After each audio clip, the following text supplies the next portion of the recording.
So, from manufacturer to ultimate consumer, the main link in our economic system are the salesmen. Salesmen.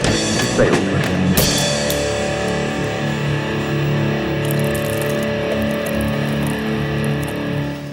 Hey everybody, I'm Clint. Welcome to the Salesman's Guide to Beer and Business. Today, we have a very special guest. He is the writer and creator of Chat, a Fallout 76 podcast. He is the president of Innovative Create and the director of marketing and education at Red David Salon Products. He is someone with over 25 years of sales and customer service, all the way from Newport, New Hampshire, Kenneth Vigue. Kenny, thanks for being on the show today, man. Yeah, thanks for having me. Man, I'm really excited to do this. We work together on another podcast, so I'm very comfortable with this, guys. But you know, Kenny is the one who actually got me started into podcasting, so I have a lot of respect for this man. So Kenny probably didn't know that was coming, but so when I found out that me and him shared the same passion of sales, it kind of blew my mind because me and him nerd out on video games. So for me and him to share that is pretty nice. So Kenny, I really want to talk about, branding and marketing, the inner salesperson. So you being in a different field than me, I've never been in your type of field. What inspired you to get in sales? It was more marketing than sales, but sales and marketing, especially in this age, are very interchangeable. There was a point in time where even at the companies that I started working in, I started at a beauty supply distributor in 1999, right out of high school, and never had a day of college training in my life. But the owner liked me, and I did well in customer service, so I was given kind of carte blanche to grow within that company, and I listened to a lot of really great people and tried and failed at a bunch of things, and really got my feet wet and worked my way up through that company. But one of my skills is really watching and paying attention to people, and I'll listen and file away information or traits or things that I see. So it's kind of like building this filing cabinet of knowledge or skills that I don't really know where it's going to fit, but I end up using it at some point. Like this beauty supply company is in the same, like any sales industry, it was business to business. So it's driving around New England. A few times when I went on the road with sales reps, she's driving with her knee. She has a coffee in one hand, a cigarette in the other, and she's on the phone with a client taking an order. It's very high energy, and unlike what you do, it's a lot of driving around and cold calling and grinding on a daily basis. And I watched a lot of these salespeople, what worked and what didn't. The ones that are driving like a Nissan and the ones that are pulling up in a Mercedes. You could see the difference in terms of traits and style that they had versus the other person. Really? Well, and I always wondered how that worked, with being on a different side of this, and we've talked about this before, selling is selling. Selling is in everything. There's always steps to a process in selling anything. And being on a different side of what you are, it's always baffled me, like how much the process stays the same. It does. It really does. Mm-hmm.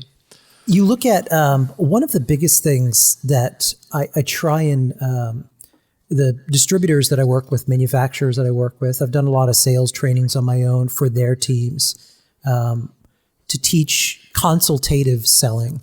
And we can talk about that in a little bit. But one of the things that I tell them at the very beginning of the class to kind of shake them up a bit is the age of selling is over. You do not introduce products anymore. The average consumer now is empowered with the internet and magazines and reviews and Amazon. They've already done the majority of their research. The brand has already made an impression before they show up at your doorstep or before you pull something out of your bag or your trunk. They already have a feeling for a product. Your job is to influence the sale and guide them to the purchase or the decision that's right for them, if it's right for them. Mm-hmm. No, absolutely. And that's one thing that our store in particular actually even says, we are an internet store that accepts walk-ins. That's perfect, yeah. The first time I heard that, I was like, oh my gosh, that is so true. Because I so many of my customers, unless they are just loyal to the bone, even when I was in cars, would do their research online first and then call me and say, hey, found this online. That I've heard it a million times. The internet, I'm not going to say has ruined sales, but has definitely changed the game at how people purchase. We've bought a few campers ourselves. We've had 3.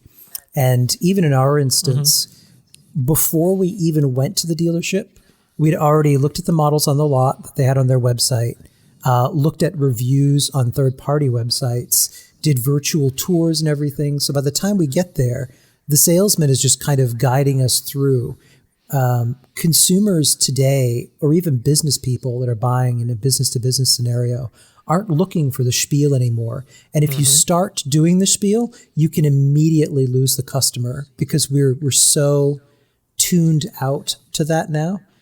Because of the constant barrage of messages that we get on TV and in mailboxes and kind of on the radio every single day, to the point that those kind of messages are ineffective. And more traditional customer service approaches, being authentic, you being the selling conduit, is all the more important now than it ever was. In essence, we've kind of gone back to a time pre-1950s, pre-Madison Avenue, where the salesman had a very personal relationship with the client in a way that wasn't dressed up by gimmickry or catchphrases or things like that, or manipulation of a client to make a purchase. It's very honest and open, and it's relationship-based. No, and that's one thing I always tried to do, especially, when I was, pounding the pavement in cars, my first real sales job. I always tried to build a friend, make that relationship before I ever tried to sell them on anything, because I know if I do my work out here and break down those walls and be comfortable with that person, not only from them, but for myself. I've got to be comfortable with this person as well. And I'm explaining it and doing my job correctly. Coming inside and drawing up the paperwork was that much easier. Yeah. So it's the difference between someone who does a service and someone who's a consultant. An example of that would be if a cable service technician comes to your door, that person is there to conduct a very specific service. They're there working on behalf of someone. There's not really much of a relationship building there. Whereas a consultant, when you're working with them, like a bridal wedding consultant, they serve as your expert to guide you in making the right decision, to introduce concepts to you, or to shape your choice, as opposed to taking your hand and shoving something in it. Yeah. So I do want to interrupt because I normally do this at first and I didn't. Today, me specifically, I'm drinking a beer from Sudwerk Brewing out of Davis, California. And this one in particular is called Small Town Hustle. I thought that was kind of appropriate. What a fantastic name. Yeah, I know. I love it. I thought it would work great for the show, so I grabbed it. And it's actually really good. It's got a good taste to it, and I wasn't surprised by that like I normally am. Normally, when I get a really good beer, you can kind of tell it's in the can, But this one I was really thrown off by because the can itself is just beautiful. I'm gonna get close-ups on this for YouTube. So if you check us out on YouTube, you'll be able to see the can I'm talking about, or look it up online because it's really tasty. It's 6.5% alcohol. It's a hazy IPA, which is IPAs are one of my favorite, and it's got a really good hop taste to it, which is kind of weird. This would compare really to what am I trying to say? A Shock Top or a Blue Moon. It's got a similar taste to it. I definitely need an orange peel here. And I mean, I really do. I mean, that it's what it tastes like. It really needs that orange peel in there to make this picture perfect. Earlier, if you're watching, it had a good amount of head coming out of it when I poured it into the glass. So, I mean, it was. This is a beautiful beer, and the name being as ironic as it is just made it that much sweeter. So, definitely check this out. Like I said, they're out of Davis, California, and it is absolutely delicious. I'm going to have to keep these stockpiled in my fridge. Kenny, let's talk beer for a minute, man. You don't like beer. Well, no. I have a very good reason. When I was extremely young, my father decided to give me a taste. And I remember it vividly as something that did not taste at all good. I've tried beer since then, and I can't. I think it's too closely associated with that first kind of taste in my mouth. So what I have is red. It's a Dark Horse red blended wine. It's actually really good. It's got some fantastic legs on it. It has a lot of cinnamon undertones with a little bit of chocolate, and it's very good. Fair enough. I mean, I'm not a big wine drinker myself, but I'm sure there are plenty of people out there. I just don't have a taste for it. My wife gets me to drink it every once in a while for special occasions. We celebrated our first year anniversary just a couple of months ago, and congrats! Thank you. We got a bottle of wine. We were at an expensive steakhouse, and I was like, we're not fancy enough to be here. Like, I want a beer in a can and a raw steak. And they're like, they've got the metal plates, and they lift it off in front of you. And I was like, we have to drink wine here. They don't serve beer. We have to drink wine. So, yeah, we got a bottle of wine and shared it. But I figured out. Please tell me, though, they must have had some prime rib or something really good there, though. Oh no, the steaks were phenomenal. I mean, don't get me wrong. Oh, good. It was an amazing steakhouse. I don't remember seeing any type of beer. It was all wine, and I was almost offended. But then again, I realized I'm not in where I'm normally at. I'm not in deep South where beer is like water. You know, you have to have beer on tap somewhere. But no, I mean, it was a great time. We celebrated our 1 year anniversary, which is big and special for us. But, Kenny, so let me talk to you about this. Have you not tried, or looked for a beer that you may, like? Because I mean, with me doing this, I'm very new to the craft beer scene. I'm trying to get into it myself, and I'm tasting a whole lot of beers. There are so many different types, flavors, techniques. I mean, I was surprised when I started tasting these. I know. I get a lot of crap from friends constantly about it because here in New England, we have so many amazing craft breweries and IPAs and stuff like that. And periodically I'll try something, but I can't. I tried. I've tried everything from Corona, which may or may not be linked to a virus. I can't believe people think that. With the line, you'd be surprised how many people have been Googling that. It's fascinating. But I've tried that with a nice slice of lime in there. I've tried pumpkin ale. I've tried Guinness. Well, and now the big thing right now that I'm seeing is these hard seltzers. Are you a hard seltzer guy? Like, because I mean, my boss at work is diehard a White Claw fan. I mean, he will drink them dry.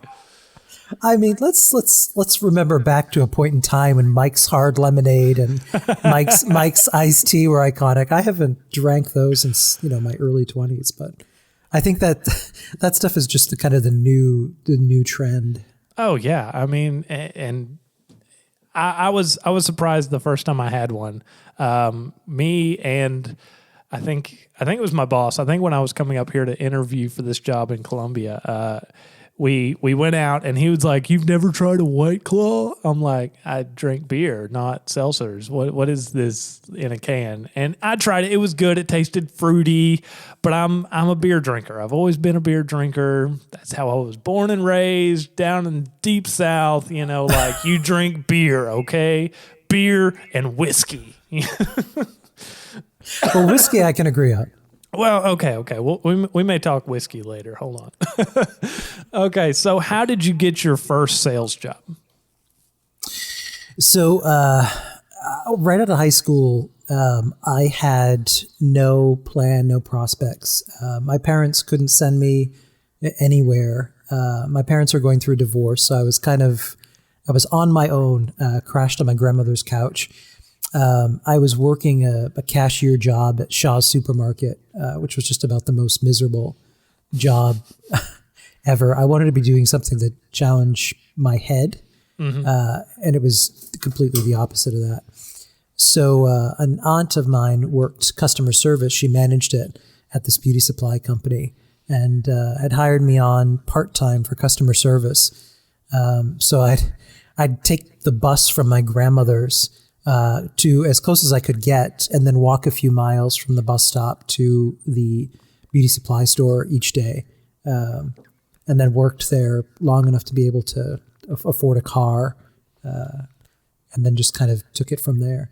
But within a year and a half, my aunt had left. I took over managing customer service, and then from there, I was appointed director of marketing. And they put me in charge of an inside sales program. I spearheaded kind of a sales overhaul of the company, making some changes to the sales team that were needed, and then brought in inside salespeople. And then that company, for a number of consolidations and downsizing of the manufacturer brands that were keeping the doors open, that company started going under. So I switched to manufacturers, worked for a sunless tanning company, so I saw a lot of people in bikinis. Oh, nice. Which isn't terrible. So I worked there for a while before working for a few other manufacturers, and then just kind of going off on my own. Fair enough. So what was your biggest fear technically getting into sales? I mean, what was, and this is where our paths differ a little bit, because a lot of the people I talked to and interviewed, they were thrown into it as a last option. This kind of sounds like you grew up in it. So, I mean, what did you have any like rebuttal trying to get into this or changing, your field?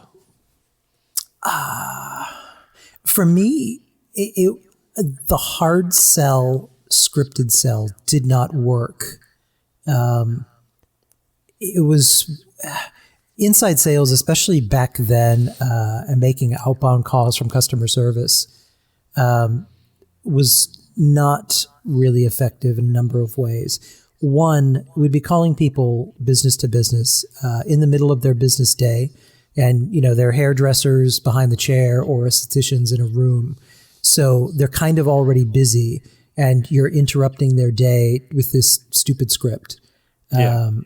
I could tell that it was coming off fake and forced and false. So I stopped doing that, and I tried to find a way that would be more authentic.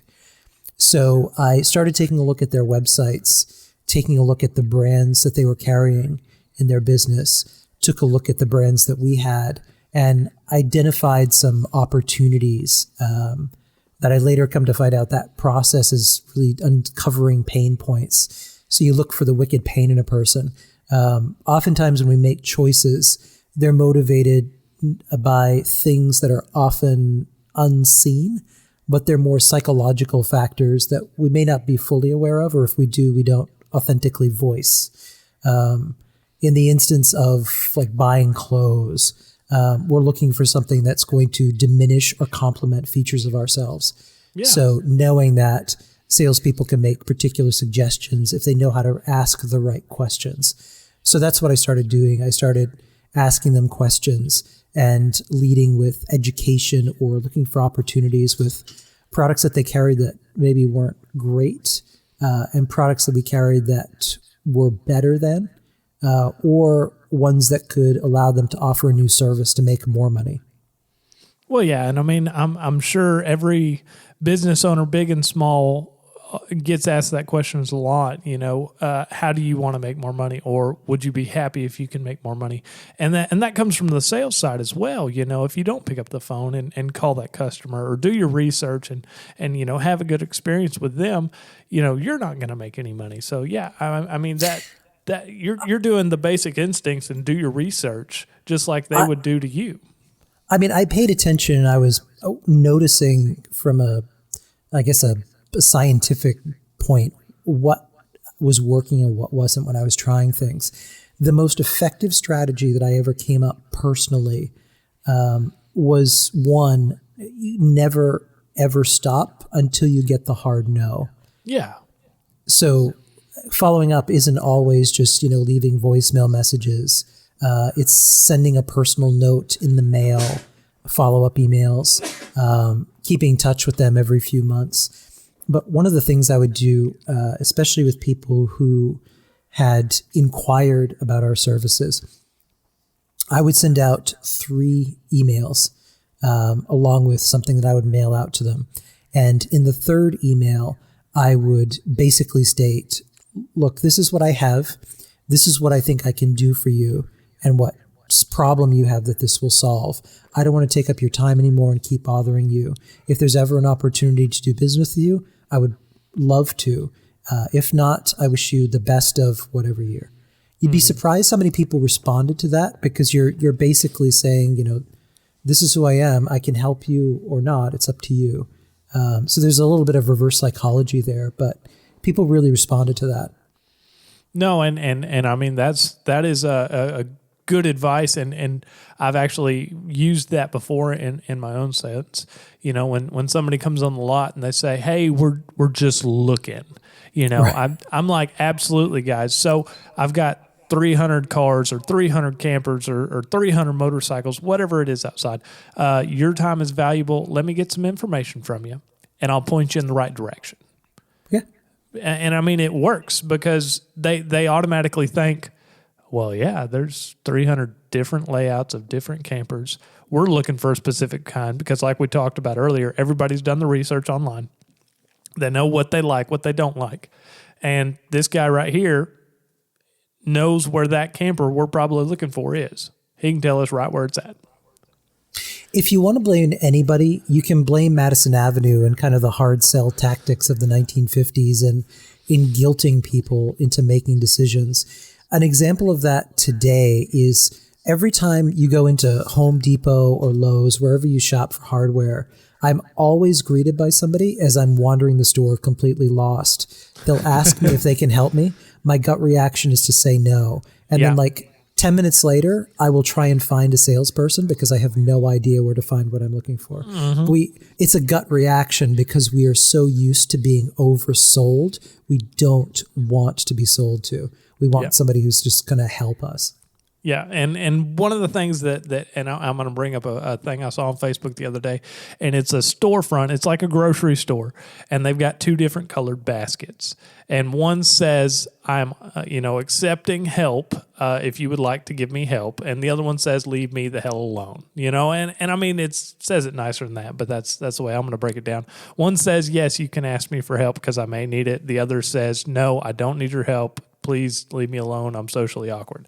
But what you're describing, I hear all the time. It is that gut reaction, that first thing that's going to come out of my mouth, no matter what. I've done it myself. When somebody asks, can I help you? Nope, I got this. I don't need it. I could get away from me. Get away from me. I have no clue where I'm at in the store. I could be in the clothing department looking for the tech department, and I'd be like, nope, I got this. I know what I'm doing.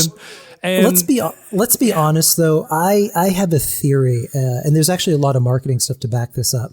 Right or wrong, men are very different in terms of their purchasing and even their shopping methods than women are.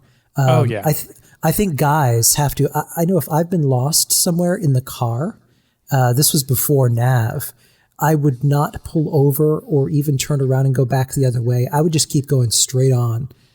Completely clueless, not stop and ask for directions. It's kind of I don't know what that is. It's whether it's a pride thing or what, but you feel like you want to find it yourself and have all the answers. Well, and it's funny you say that, because back in my younger days, when I was driving a truck, I didn't ever want to buy the expensive truck driver GPS. So I just went off my phone GPS. Well, it's not meant for a big truck. So I would get so lost, so turned around in places that a big truck should not be. And it would be like, you're going the wrong way. I'd be like, don't tell me what to do. I know where I'm going. I would fight my GPS. You're in the middle of a creek. Yeah, I'm in the middle of a creek, stuck up, like I'm just buried, and I'm like, don't tell me what to do. Yeah, I'm going to keep on going. Well, and even to this day, I've plugged things into my GPS on my phone, and it will take me a super long, super unrealistic way to get to the one place. I swear my phone hates me because it will do that. I mean, I was trying to go to my buddy's house, who I've been to like twice, so I put it in the GPS. And it took me like around his house 3 times, and then it was like, okay, now you're here. I'm like, I've passed this house 3 times. What the heck? And it hates me because of that, because I neglected it for so many years. Like, you don't know what's going on. Now it really doesn't, I swear. You don't need help, do you? Yeah, I thought you didn't need me, did you? Turn right here. Your destination is a long ways away. Yeah, just guess. So, with you having multiple roles and from what I can tell, multiple companies, what is your favorite part? Is it more on the marketing side? Is it more on the sales side? What is your favorite part? Marketing, definitely, mostly because marketing is sales. There was a point in time where, any company, marketing people invariably don't get along with salespeople, and vice versa. Every company I've ever worked at, there's always contention there. Mm-hmm. I think part of it is it's 2 different schools of thought. In terms of being able to guide the sell or really focus on a hard sell. But the best salespeople that are out there today recognize that they're not in the act of selling, that they influence decisions and they market themselves. They're more marketers than they are salespeople, because they have marketed themselves really effectively as being people who can solve problems. I always tell salespeople on the road, when you're going out there, nobody wants to see you pull something out of your bag and slap it on the counter anymore. You're not, you're not a gypsy selling something out of the back of a wagon. I mean, I may still be a gypsy though. I don't know. I mean, you could hawk those mystic pills all you want. That's spiritual gamer girl bathwater or whatever. Oh yeah, there you go. Talk about a sales coup. She puts her bath water into the bottles and sells them. People buy it. Alas, I digress. So, you're going in there. Stop before you do anything else and teach yourself how to listen to people. The less that you say, the more that people will tell you. So really work on asking leading questions. One of the best ways to break down barriers is I would talk to them a little bit about how they got started in their business.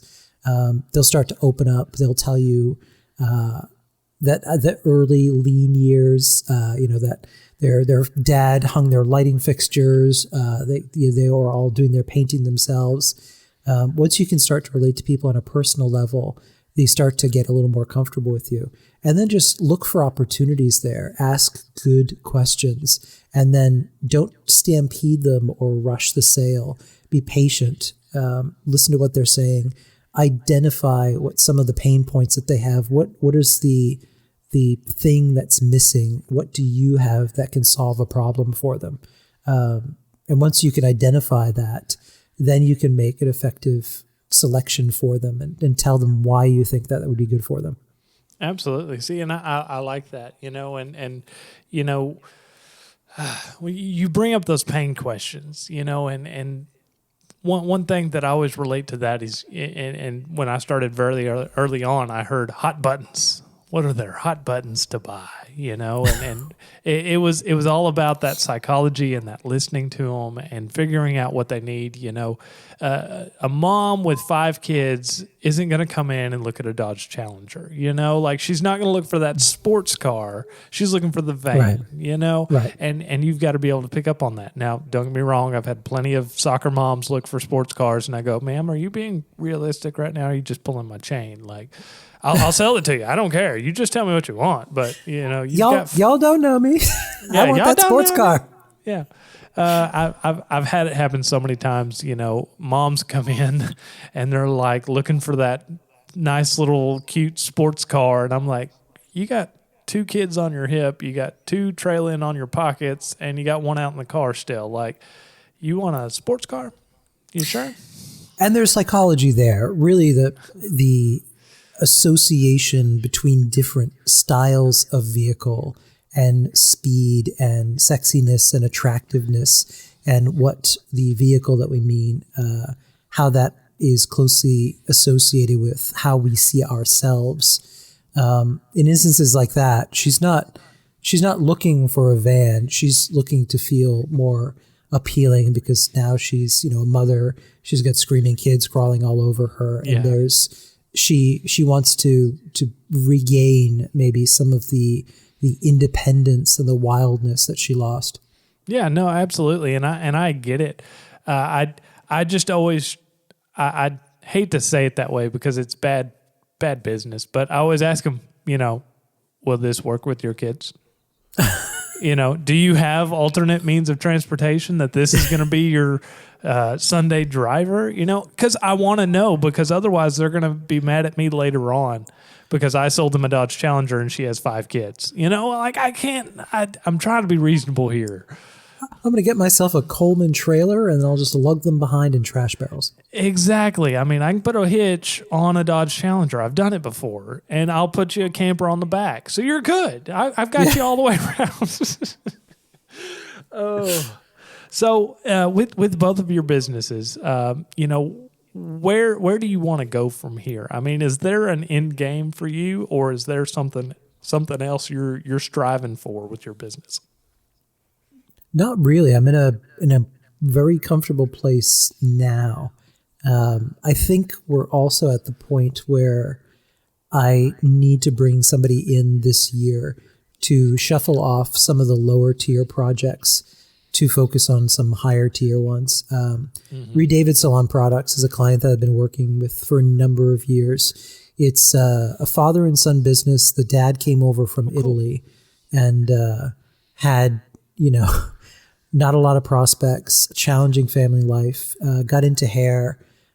His dad kind of disowned him because of that. But he married, he raised a great son, but he had this vision to create his own hair care line, and he wanted to be really high-end, natural luxury. He sold everything he owned to make this vision happen, lived out of the warehouse, and it took a good 4 or 5 years to grow it. But now it's a multi-million-dollar company, and I've been working with them to take the company to the next level. And I've been working more with them than I have any other clients, and they're already asking for more of my time to help them do that. So I'm going to be shifting more under their umbrella. And some of these smaller clients, I'll be shuffling around to somebody else. Fair enough. And that's what you're talking about, getting that extra help with. You've got one that's almost a dedicated client, so you need help funneling all the smaller projects, right? Right, because the stuff that I'm doing for them is very wide angle lens. It's helping them with infrastructure, with 5-year plans, long-term growth projections, sustainability, and that kind of thing. And then keeping an eye on everything from marketing to sales, identity, and all of that. Okay, so with those products, I mean, are they nationwide, or are they stationed around where you're at? I mean, where can people find Red David Salon products? Yeah, they're international now. The biggest thing that I did last year was kind of a big moment for me. we did a huge advertising campaign in Times Square. So I got to design ads that appeared in Times Square on the digital screens, which was just kind of an amazing moment for me. Considering, again, I have never had a single day of formal training in sales or marketing in my life. Never went to college or anything like that. So to see my work up there was kind of personally validating. Oh yeah, absolutely. In kind of a cool way. Yeah. No, I mean that's impressive. I didn't know that. That is truly amazing. I mean, that is awesome. Yeah, I've never taken any advanced courses of any kind. I do, however, read a lot. One of the best podcasts out there, and I highly recommend this to any of your listeners, is actually called The Age of Persuasion. I first heard it going home to my grandmother had a cottage on Misco Island in New Brunswick, Canada, and every summer I'd go up there. And CBC Radio in Canada always had really amazing programming. And it had this sales and marketing podcast where they talked about the history of sales and marketing and how it related to what was going on today. It's exceptionally well done. And it's now in, I think it's its 14th or 15th season. But it's Terry O'Reilly. He's a personal hero of mine. Really amazing listening. They cover everything from the psychology of the sale, talking about purchasing decisions of men versus women, how color influences sales.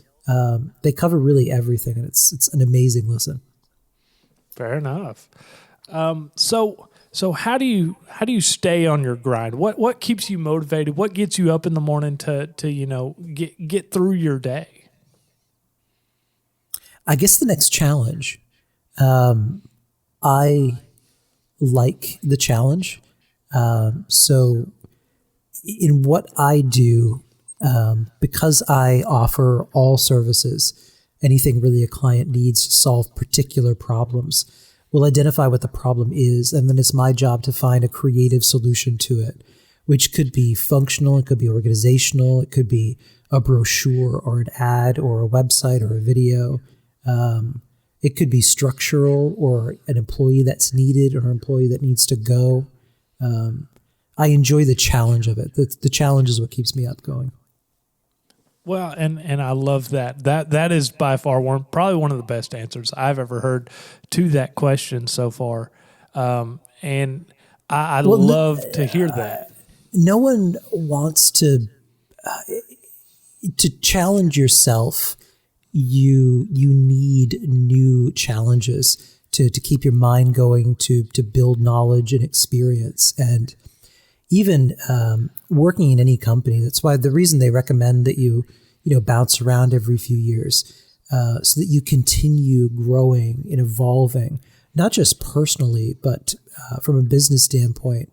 I would not be able to do what I'm doing now had I not worked for a lot of different companies and then worked in all kinds of positions at those companies and learned on the ground the hard way what works and what doesn't. So all of that kind of goes into your toolbox of knowledge and skills that you can use when you go on to the next thing. No, see, and that's perfect, and I love that. When I was in the oil field, that's how I got into a management position, because I started at the bottom. I mean, very bottom. I was the green hat. I was as new to the oil and gas industry as I could possibly be. Started from the bottom. Now we're here, and that means a lot to me. It does, because, when you start from the bottom and you can work your way up, you put in that time, you put in that effort, you learn it, and then can turn around and go and start another company doing the same thing. It means a lot, and that's kind of a little bit of my background. So when I started with this one company, I was at the very bottom. Within a year, I was one of the operations managers for that company, because in the field we were in, they had nobody to run it, nobody who wanted to learn it, nobody who wanted to put in the work. And I started just needing a job. I need a paycheck. Whatever I got to do, I'll do it. and worked my way up from, night shift supervisor to, foreman over this one rig to now I'm the operations manager, operations foreman, and I built my way up so that I'd learned everything because I wanted to. I wanted to know how the equipment we were using that works, how what we were doing affected the other crews that were working with us. I mean, I wanted to know it all until I got to a point where I'm at the top of my field. They're not going to pay me anymore. I can't go any higher than this without going and sitting in a desk, and I didn't want to do that at the time. And if I wouldn't have put in the work and put in the hours and stayed on my grind, stayed on my hustle to keep it going forward, I don't know that I would be here today. I'd probably still be somewhere else and not doing what I am now. And I mean, to stay committed, that's the biggest thing. Stay committed, stay hustling. People get stuck. And when you get stuck, and we've all worked at companies where we see this, it's someone who's been there too long in the same position, and they just get angry because other people pass them by. They can't really think outside the box that they're in. They kind of overstay their welcome without really looking to go to the next level or trying to attain what it takes to get to the next level. And they just end up miserable. Yeah. And no one should ever feel like they're stuck in a life or in a job. There are always ways that you can change it if you look for the right opportunities. You never ever think that you are too good to take that mop and mop the floor. If Absolutely. That will get you to the next level. Just be appreciative. Look for the right people that you can identify as mentors and listen the hell to them and glean as much knowledge from them as you possibly can. And then just stay humble.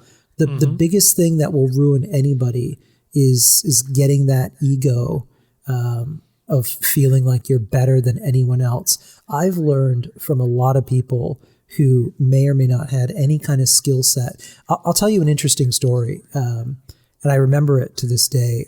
One of the companies that I worked at, the skincare one I told you about with the sunless spray tanning, they needed to get to the next level.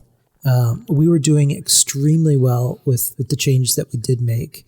So the owner came from an engineering background, so he and I had very different brains as far as how we looked at problems.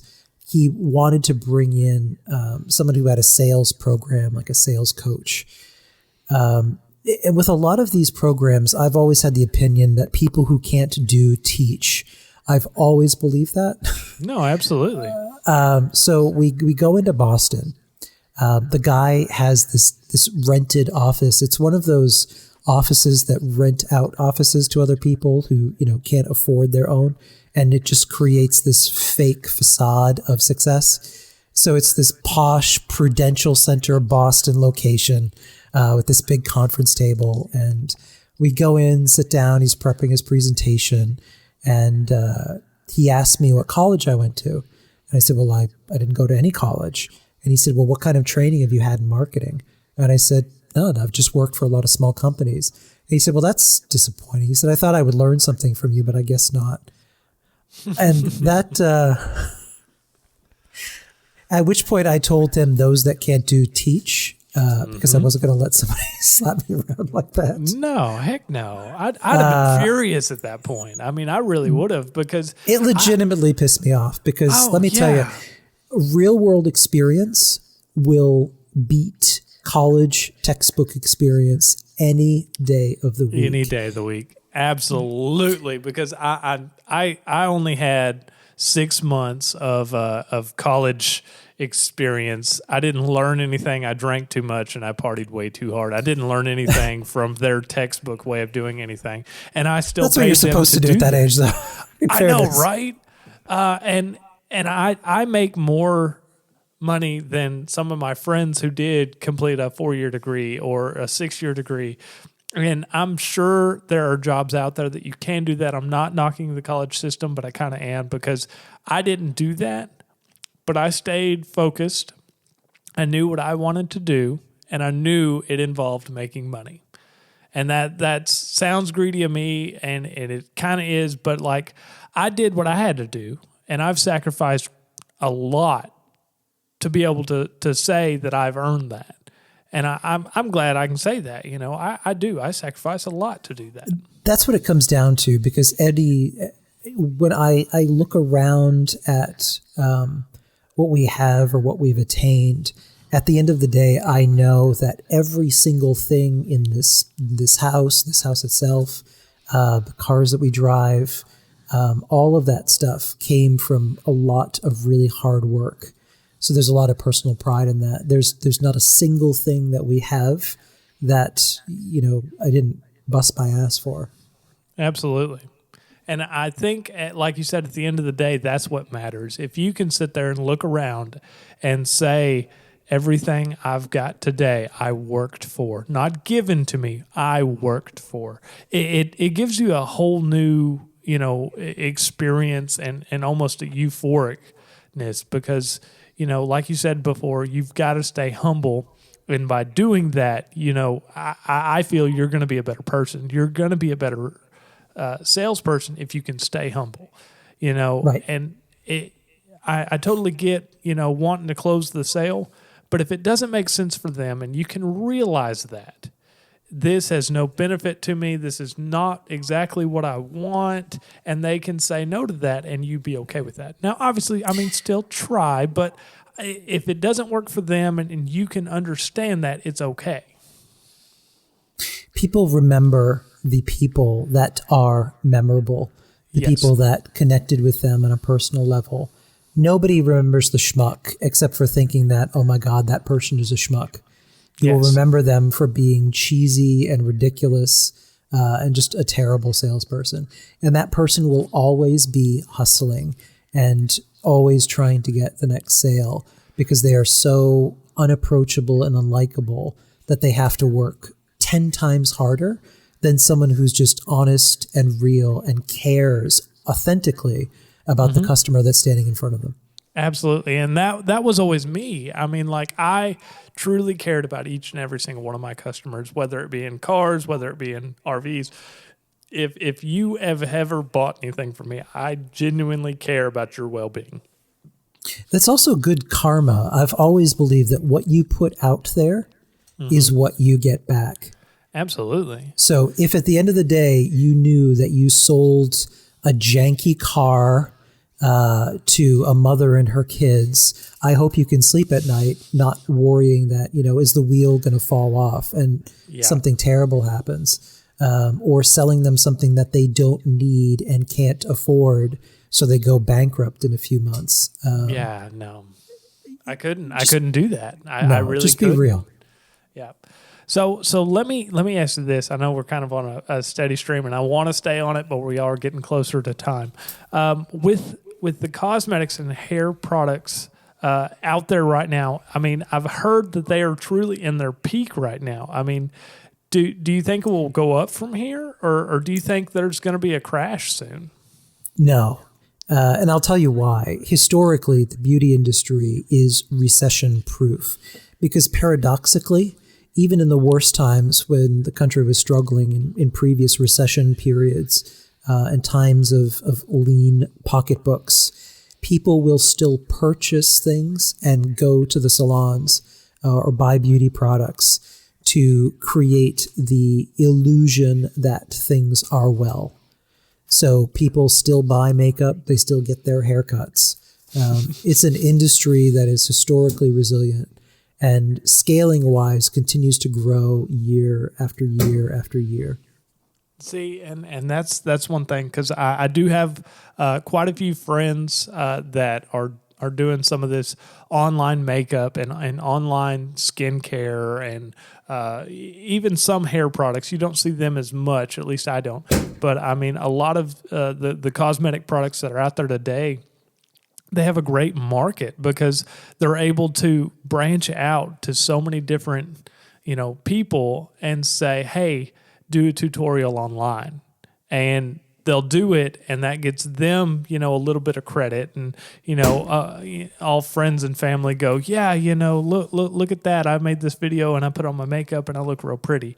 But, it does so much more than that because they're constantly feeding in that free advertisement for that company. And I it's genius. It's absolutely brilliant. There is. The one thing that is changing is influencer marketing is on the downward slope. Because I think we've all been Kardashianed out. Oh, absolutely. Where we realize that these people they've acquired a significant amount of wealth, pretty much hawking anything that will sign a contract with them. And more often than not, it's products that they aren't using in their real lives. So slowly but surely, influencers are having less and less sway in purchasing decisions. Well, and don't get me wrong. I still feel like influencers are going to be a big part of everything just because, everybody sees this new product come out and usually somebody has it in their hand and they go, oh, they use that? Yeah. And it doesn't even have to be cosmetics. It could be a belt. It could be a new drone or something. And they're going to be like, I want it. There's a very distinct difference, though, between influencers and authentic purchasers. So by definition, an influencer, especially now that it's regulated, an influencer is someone who is paid by the company to position the product and do demo videos and things like that. Whereas another trend that is on the upward spike and is eclipsing influencers are unboxing videos or authentic reviews, where it's someone who's a no one beyond a consumer who's just kind of doing their own thing, reviewing the things in their lives or leaving video reviews of things that they enjoy, which, by the way, doesn't matter what business you are in, you need to collect reviews from as many customers as possible. Incentivize them, because testimonials and reviews are the number one way to influence a decision in buying from your business versus somebody else. Mm-hmm. No, I agree with that full fold. That is 100% accurate. I can't say it any better myself. So let me ask you this: has your job, and your hustle and your grind ever affected your relationship or home life? We're getting personal. I'm sorry, Kenny. I would have to say periodically yes. Especially because in a business now, we're basically a small business, you never really get a vacation. It's unlike when you work someone else and you can just kind of check out the door, disappear for 3 weeks, and stuff gets taken care of, the business keeps going. It's a different situation now because we work for ourselves. So where I have clients in so many different time zones, like just before I hopped on with you, a client from California is calling at 6:30 to talk about resolving a web problem tomorrow morning. Whereas, I'd rather be relaxing with this beautiful glass of wine and watching TV. Yeah, absolutely. But you're on retainer and they're your client. So you got to pick up the phone. Mm-hmm. No, and I get it because I've had that myself. Even me and my wife may have only been married a year, but we've been together probably 5. And she has seen me grow and grow into the sales role. She's seen me get promotions up. She's seen me work my butt off to do whatever it takes to take care of that customer. And I can tell you why. And I wanted to get to this point, and I haven't done this in any other episode. So, I feel like your episode's going to be great because we're talking about it. My wife told me when I first got into my first sales role in cars, she said, and it sounds weird, don't be a James Brown. And I looked at her and I said, what? Wow, I'll pay it. Yeah, I kept thinking, the funk singer. I was like, James Brown, like, wow. God. Yeah, like I was like, what are you talking about? And she said, so my car now, she had like an '02 Nissan Altima. Bought it extremely used. It had like 80,000 miles on it. She went to a local Nissan dealer with her grandma. It's her first car purchase. And the guy came out and was just like, how can we help you? What can we do for you? Sold her on this cheap car. And it was because that was her budget. She understood what she was buying. She was buying a cheap, $4,000 car. So she thought. He was just kind of rude and just kind of like dicey and shisty, like Mr. Used Car Salesman, as you would expect from the movies, And so that, it was before I'd ever gotten in sales. It was before, anything major had happened for me to understand the situation. She went to a car lot, got sold, and the car never actually ran right. Like they wouldn't let her drive home in it. That's how bad it was. Wow. They immediately like signed her up, took her money, and then put her in a brand new loaner car for her to drive home in, and said, "You bought a car from us, take this one home. We're going to fix yours because it has issues." So they like get the check engine light to go off and, make sure everything's working right, and then give it to her like 4 days later. Pour yourself a tall, cool glass of lemonade. Yeah. All these lemons. All these lemons. So she did, they called her and said, "Hey, your car's ready. Come pick it up." She was all excited. She drove up there. She picked it up. Did not get home, which it was like an hour and a half drive. Did not get home before the check engine light came back on. And she called the salesman, Mr. James Brown, and said, "Hey, check engine light came back on." And he's like, "Oh, turn around, bring it back." Turn around, they did the car swap again. She got right back in the same car she did and drove back home. 3 or 4 more days go by. "Oh, hey, we got it turned off. Come back in. It's all ready to go." On her way home, she like gets in the driveway and it pops on again. And she called him and he was just like, "Oh, well, we don't know what it is. It shouldn't be popping on. We fixed everything." He didn't fix anything. He just turned the dang light off and then waited 4 days like he did something. Yeah. And I understand, and don't get me wrong, I was in the car business after this and I kind of understood what was going on. Somebody wanted to buy a cheap car. You get what you pay for. But the guy, I promise you, ripped her head off.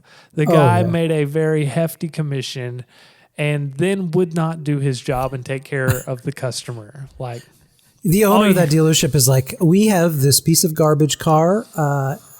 Nobody's going to be able to sell it. And here comes this slick James Brown. I can sell it. Somebody hold my beer. Somebody hold my beer. I got this." Step aside. Oh, man. Here comes a little lady. Little lady and her grandma. They got a check in hand. I can smell this commission. Yeah. You write my commission check. Have it ready to sign. Have it ready to go. Oh, man. Okay, Kenny. So, moral of that story is I was told not to be a jerk. I was told not to be a James Brown, and now that makes sense. And I did. I've always had a heart for my customers. I've always gone the extra mile for my customers, and that is one thing I can always say. I've tried to do everything I can. I understand you get an upset customer and there is no pleasing them whatsoever. I'm sure even, Kenny, in your field, you've had that upset customer you just cannot please. I was going to ask you a great question. Well, what is it? I want to hear your best, worst sales story. Oh, man. Okay. So my best, worst sales story. Oh, I've got so many that are just like in the box full of unhappy customers. I didn't give them my cell phone number, which is rare for me because normally I'm like calling them 2-3 days later, checking on them. Oh, man. Okay, so there was this guy. I'm not going to throw out names in case he ever finds this and watches Yeah, it. no. Okay. So Let's call him James Brown. Let's call him James Brown. We'll call him James Smith. So there's some discretion. So Mr. James coming to the dealership because he saw a truck online. It was a 2010, 2011 2500 diesel 2-wheel drive. It was everything he had looked for. It had the long bed. It already had the hitch work done. He was ready to pull his, get this, camper.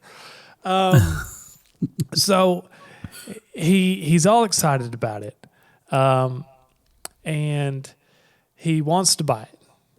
And we go to terms. We lock down on a price. And at the time, I was the finance manager, so I had double duty. I sold the truck, and then I've got to do all the paperwork and try and, push product on the back end to protect that customer. So, sold the truck. That was kind of the easy part. Then we get into the finance office, and we're discussing, monthly payment and terms and everything. And he wasn't worried about monthly payment. He was like, I got some money down, and I don't care really where my payment is, just want the truck. I said, okay. So we got him approved, and we start talking about warranty options. It is a 2010. It is a diesel. There is no warranty left on it. It is at 100,000 miles. And yes, it is a diesel, and they will run forever, but that does not mean they won't have problems.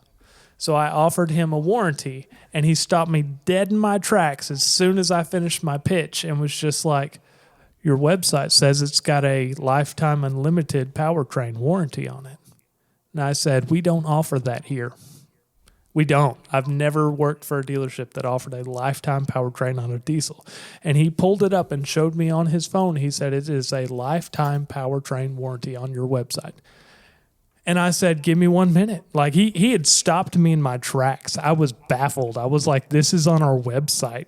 How is this on our website? That was the whole reason he wanted to buy the truck. The entire reason he wanted to buy the truck, because the website said it had a lifetime powertrain warranty. I was shocked. And I went to the general manager and I said, did you know this is online? And he said, what? Somebody reads that? I'm like, yeah, they read that. Of course they read that. That's the whole reason he's buying the truck. And he was just like, well, tell him that's not true. And I said, I need you to go tell him, because I just spent the last 10 minutes trying to tell him that's not true. And also, that's not your mess up. That was somebody else's. Oh yeah, that was our marketing department on our website. No offense. See, Kenny. sales and marketing. Yeah. In fairness, I never put stuff out there that wasn't untrue. Well, I'd hope not, because I promise you that was messing me up big time. I was about to lose the sale. I was about to lose the finance office. Like, I was just losing. And I did. I brought the general manager in, and I said, okay, this was a mistake, and this should not be online. I said, the truck as it sits, you will buy as is, unless you want some protection on it, which I can offer you for an additional charge. I made sure, and I worded it just like that, because I knew it was a sensitive situation. Okay? Yep. And I told him, I said, you can have X amount of miles at X amount of years of powertrain coverage, which is what you're worried about. I said, I can offer you that. It'll raise your payment to this. And he said, yeah, sure, let's do that. Like, blew it off. Okay, I did. I offered him a huge discount when I should not have to. I had to answer for that later, giving him a discount on a back-end product. I think I know what's coming. Yeah. So it was probably 30 days later, probably about the time he got his tax check, because he financed taxes in. He got his registration paperwork, and he went to the revenue office to pay his taxes. And he was like, you charged me for this extended service plan. What is that? It's a $3,000 service plan. What is that? Is that oil changes? I'm not paying $3,000 for oil changes. And I was like, sir, that is your vehicle protection plan. That is what you decided to purchase. I didn't agree to that. And I said, sir, I have your signatures on paperwork saying you agreed to that. Well, you didn't tell me that. You said you gave it to me. I said, no. I said I could get you a discount. It is for extra purchase. He said, cancel that son of a gun. I don't want it. And I said, sir, I can absolutely do that. When can you come in to sign the cancellation paperwork? Because I already knew this will never end. I'm just done. I was like, sure. I'll cancel it. Absolutely. 100% guaranteed. I'll finance that $3,000 you financed. I'll give it 100% back. And I knew I couldn't get 100% back, but I was going to I did not want to deal with it because he'd already made a big stink about it. So it drew out so many times. He called me to chew me out. He left reviews on my Facebook. He left reviews on the company's Facebook. He called the owners of the company saying how big of a dirtbag I was and how sleazy I was. I can't use the language because I'm recording myself, but so many bad words were come out of that man's mouth from the time he left the lot to the time. I mean, it was insane. It was a huge deal. It gave me nightmares for that one customer. And I was like, I'd rather have not done it because I didn't make a whole lot of money anywhere. But some things just aren't. It wasn't worth it. Absolutely not. It was not worth it. Thanks for bringing up that unpleasant memory, Kenny. I'm glad we did this. Okay, Kenny. We do have to wrap up pretty quick, but I do want to dive into our other podcast. I know by the time this airs, this should be okay. Tell me what's going on in Chad, a Fallout 76 story podcast world right now. I mean, we've got some big news going on. Yeah, so to briefly summarize what this is, Clint and I play a mutual game called Fallout 76. It's based on the Fallout video game franchise on all consoles and PC. Let me see, a little over a year ago, I started writing some journal entries playing this game that I shared in some of the groups online, and people really loved the writing and suggested that I do a podcast. So I gave it a go and created this kind of dark humor storytelling podcast about this person kind of going out into this post-apocalyptic West Virginia and then trying to survive, but having some difficulty doing so along the way. People really responded well to it. So by episode 4, I put out a casting call. You responded along with the entire cast now that we have 18 different people voicing characters. And since we launched the show, it's been exploding. We're now at 50,000 listeners and subscribers, which is just kind of baffling. But we also ended up being written up in Forbes magazine, which gave us a whole slew of new customers, or new listeners rather. And that also opened the door to the video game company itself, who has invited us out to PAX East in Boston to do a live presentation during their Bethesda game days. It's absolutely amazing. My mind is still blown by it, just because like I remember those Facebook posts, and to tell you how long this has been going on. I mean, since the game Fallout 76 from Bethesda has come out, which was November of 2018. Yeah. Yep. So I mean, when it first started, and I'm sure. Which I know I'm pretty sure Kenny was. We were all on the betas in October, and you had a 2-hour window to play for a little bit. I mean, to have that much time from then to when Kenny actually started this podcast to, I mean, even started the Facebook comments. You know, he was just a part of a community like a bunch of us who were obsessed with the game. To be able to write that out and just kind of chuckle and laugh at it, and it to grow into what we are today is phenomenal. And I don't know if I've ever told you that, but like there's a part of me that loves being in this podcast, and there's a part of me that hates that I've ruined the suspense for each week's episode. Like I do. Like, and I told my wife that. I said, don't get me wrong, I love being a part of this. I hate that I've ruined it for myself. Right, because you know where it's going based on the script. I get a script. I have to do my lines. I've started going through and highlighting my lines and like reading a little bit before and a little bit after so that I know the sense of how I need to pronounce things. But I've quit reading the script because I want to be able to like tune in and listen, because I'm like, where are we going with this? You know, where was this headed? You know, it gives me a reason to listen to it now. Otherwise, I just know the script. Yeah, the way that this has exploded is for me a little baffling. And I guess even from a marketing standpoint, we're now I have to shift into a more active mode than we have before, where I was just kind of doing this for fun, but it's becoming something a little more serious that's leading to other bigger things.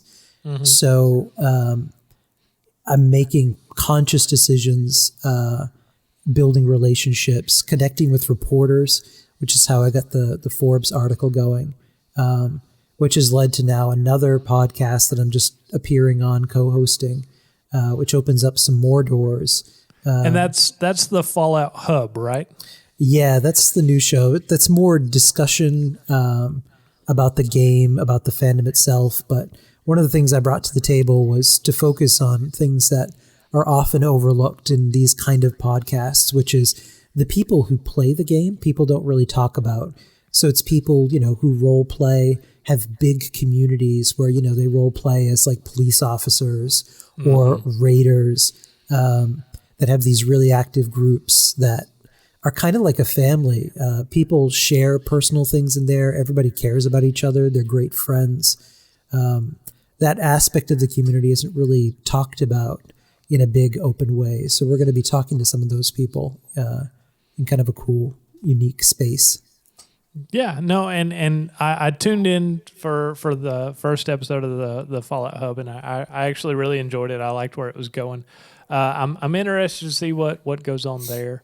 I'm also extremely excited to meet everybody in Boston. What a lot of people don't know is we do this all wirelessly, just like we are now. Like I've never met Kenny in person. I've never met anybody from our cast. I think one or two of them have met up before, but this will be the only time. Hopefully there's more times, but this is going to be the first time. It will be the first time, yeah, but it'll definitely be more times. Yeah, the first time we will all be in person, face to face, able to talk to each other via our Facebook groups and our message streams and everything like that. So this is going to be a very big event, not only for the podcast but for us individually and personally. Because I've talked to these guys for almost a year now straight, every day. And yeah, it's our Facebook chats. So I'm gonna embarrass Clint a little bit here. Oh gosh. So our podcast, just to set proper expectations, this is not something that you want to listen to on your speakers in an office. No, we use swearing liberally as needed in a situation where it's survival and you're out barely surviving and things are going on. Anyone who wouldn't swear in that is not being honest. So we have that going on. There's a lot of innuendo in there in a very funny way. So just to set that kind of expectation. But like Clint said, we talk on a daily basis, and our group is a little bit insane in a very funny way. If anything, I think the podcast is heavily filtered down compared to kind of the stuff that we harass each other with on a daily basis in there. Absolutely. I picture you in the middle of the business day looking at our group, and there's a sausage emoji from Jessica or someone talking about something else, and then you just kind of turning your phone upside down while you're trying to talk to a customer. That is absolutely correct. So, with me being in finance, I'm not out in the public anymore. But, I do sit at a tower with 2 or 3 other people at a time. And my phone is always propped up on my computer and it will just buzz, buzz, buzz, buzz, buzz. I'm talking, we probably send 1,000 messages a day. Easy. Oh, yeah. And the GIF wars get me. Like I'll get sucked into the GIF wars. Yep. And then I'll like be in between customers or be in between, my workstation and able to like concentrate on my phone and just look at that and try and like scroll back and be like, what in the hell were we talking about? Some of the conversations we have are absolutely amazing. I mean, every single one of you guys that is on the podcast, and if you listen to this, just know that I love you guys because I may not always be commenting. I'm trying to read and catch up, but I mean, seriously, I love what we're doing with this podcast. I'm so excited to see where it goes from here, and I'm so excited to meet all of y'all in Boston in just a few short weeks. Yes. I'm super excited. We've become kind of a weird, dysfunctional family. Yeah, we seriously have. I mean, like we talk like we're brother and sister every day, and I mean, there's still probably some humping going around. So I mean, I'm used to that around Arkansas, and sleeping with your sister or whatever. I mean, it's all cool. Like whatever. Wow, hot pants. Kenny, thank you so much for being on the show today. Thank you for having me. If there is anything you would like to say to our viewers, to our listeners, I mean, now is the time to do it. If you'd like to self-promote, whatever you'd like to do, man. I mean, just give us a freestyle right now. Every day, look for an opportunity to walk away with something new. That could be listening to a business or sales podcast. I'm telling you, listen to that Age of Persuasion podcast by Terry O'Reilly because I've learned so much from him on sales and business. Pick up a book, listen to a fellow salesman, connect with salespeople who work in other industries because it doesn't matter what business, Clint's in one aspect of a business and, I'm hawking beauty products, but fundamentally sales is sales and the principles are the same. Take a time to actually listen to people's experiences, watch them, see what they do, because you can use it to really better yourself. And if anything, what we do in sales and marketing is a never-ending quest to keep perfecting and honing our skills to be that much better, especially because sales and marketing continue to evolve in new ways. It's a completely different game today than it was 30, 40 years ago. So you have to evolve, you have to change, keep growing. Just take every day to find a way to do that. I love it. That's it. That's amazing. Guys, thank you so much for listening. Go ahead and smash that like button. Share it if you're on Facebook. Listen to it over and over again because I cannot tell you enough how much good content is actually coming. Thank you, Kenny. Thank you so much for being here. Man, I look forward to seeing you in Boston. And guys, y'all have a great night. Thank you. Helping the customer buy. Helping him to know the product. Helping him see sales features that he, in turn, can use to sell them. That's part of selling. How well could you do it?